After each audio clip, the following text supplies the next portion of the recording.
为要走到底门口，仔细当个不有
What you know about rolling out?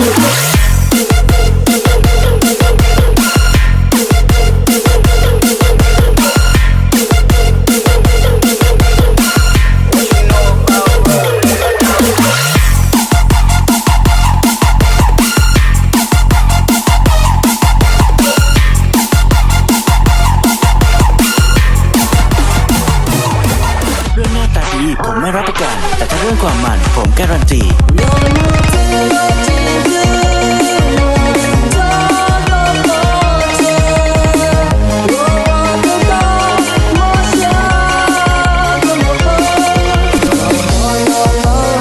ไม่ได้ต้องการกำลังใจต้องการกำลังโอน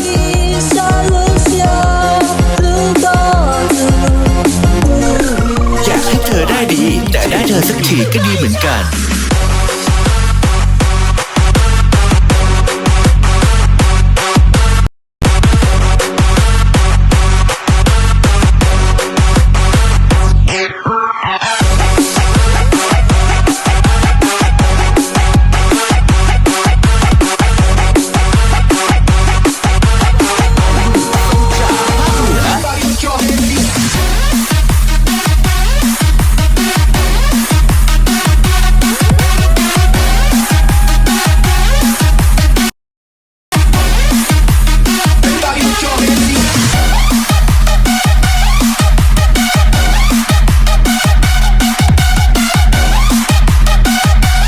ไม่ได้ต้องการกำลังใจต้องการกำลังโอน